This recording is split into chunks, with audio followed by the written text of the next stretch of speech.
Welcome back to another little snippet of news to help you know the place you love to live. I'm Mayor Sue-Ann Hohimer, and this right here.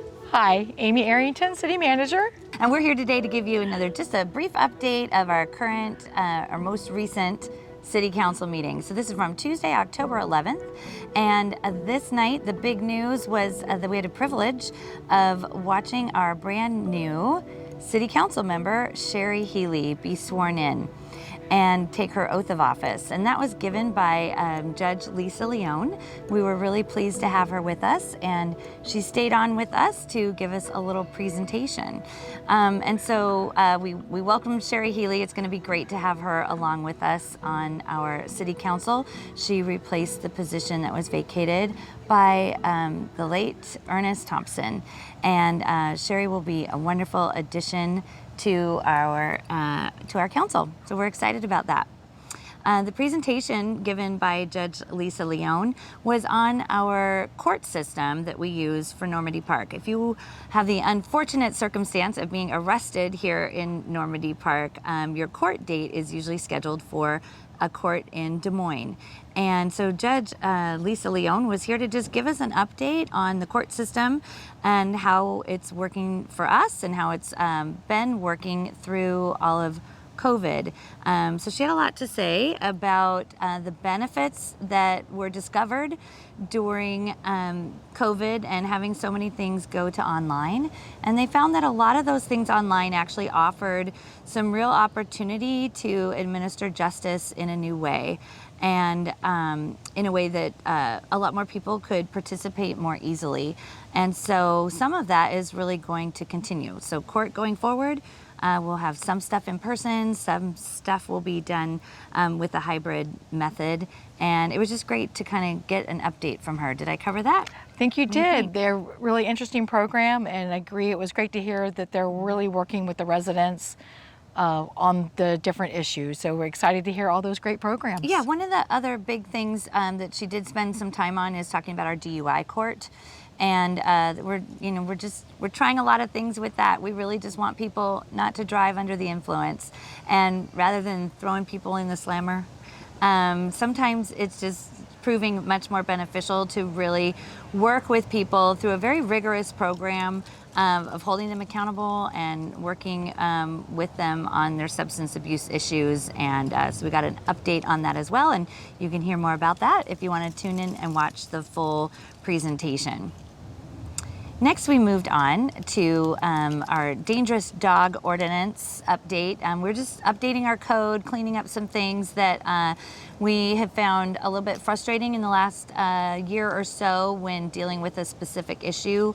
We were just realizing that there are some things in our code that don't necessarily work to benefit everyone involved. And so our Chief Dan Yurkowski presented us with some documentation that he's been working on with our city attorney, and they were able to come up with some new amendments to the ordinance, and we adopted those because we all think that they will just work more efficiently should anyone encounter a dangerous dog experience here in Normandy Park. Is that about right? I agree. All right. Well, that's good. Well, we'll just move right on then, but I'm going to let you take this one. So tell us a little bit about the tree maintenance ordinance that we were able to pass last night as a council unanimously. Yes, we were very excited.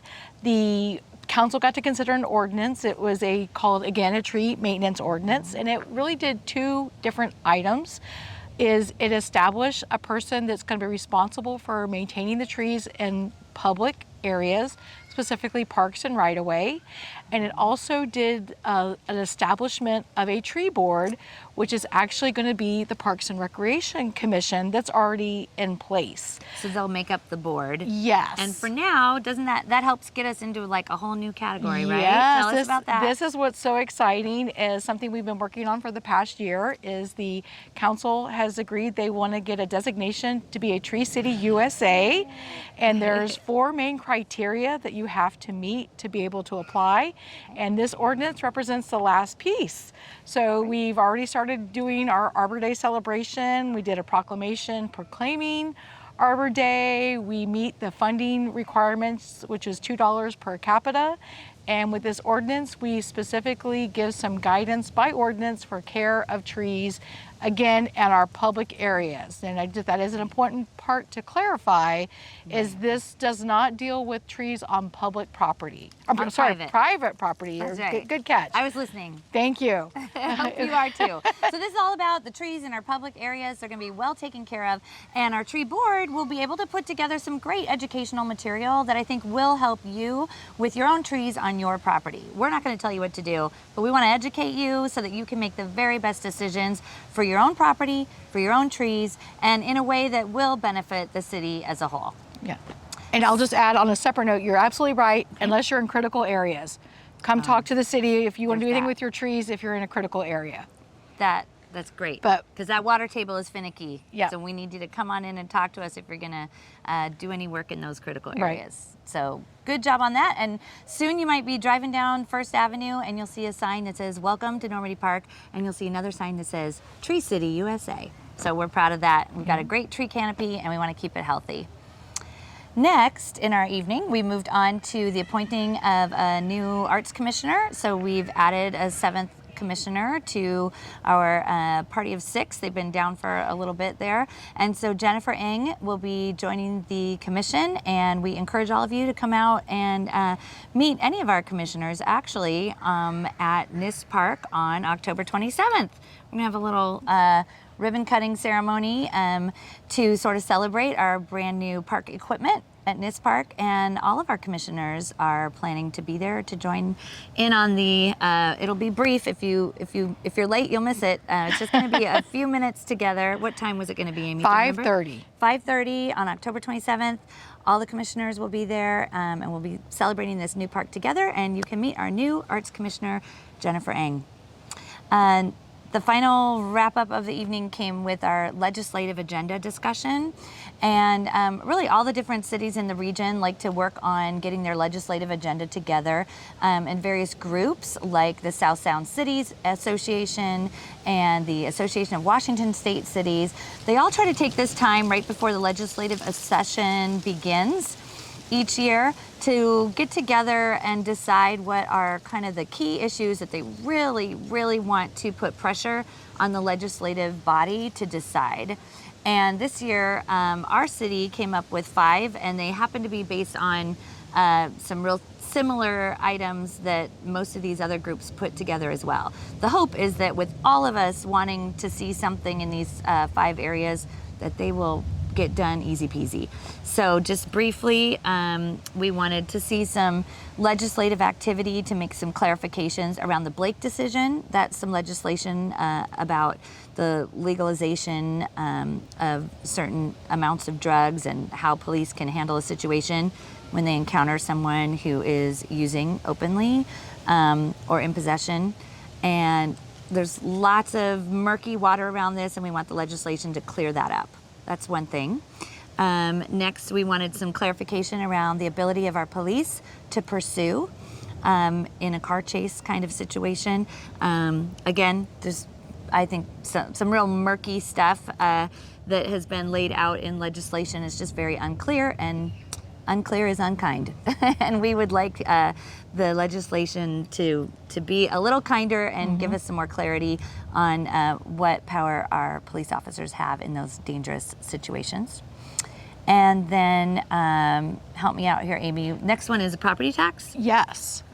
So that one is just that the state of Washington has a cap that cities have to adhere to. We can never charge more than 1% of a raise on our property taxes each year.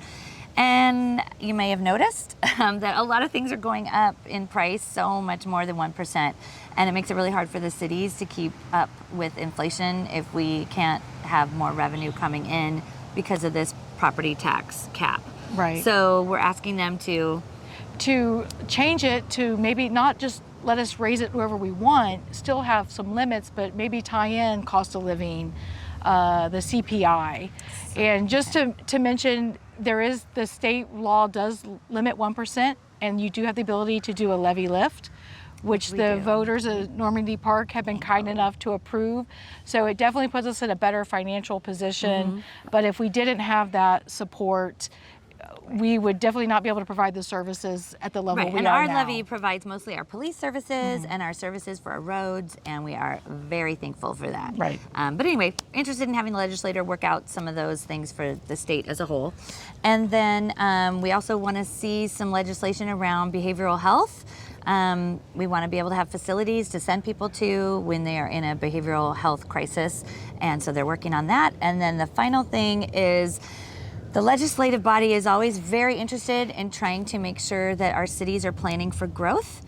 And I think our city, along with many others, just want to make sure that our legislation is leaving a lot of that autonomy to the cities to make those decisions as to how to accommodate growth in the future. So we all know that the state is growing, there are people coming here, we want to be accommodating, and we just want those decisions to be left up to us as a city as to how best to accommodate in a way that aligns with our city values and the way that we want to grow. So we're looking to pressure the legislator to not make mandates for us, but let us have some autonomy and control over our own city. What do you think, Amy? Did that cover it? That pretty much was the meeting. All right. Well, hopefully that was shorter. You didn't have to sit through the whole big, long, almost 3-hour meeting. Hopefully that gives you highlights. I want to thank you so much for tuning in. And other than that, I think we'll just be able to say we'll see you around the park. Thanks.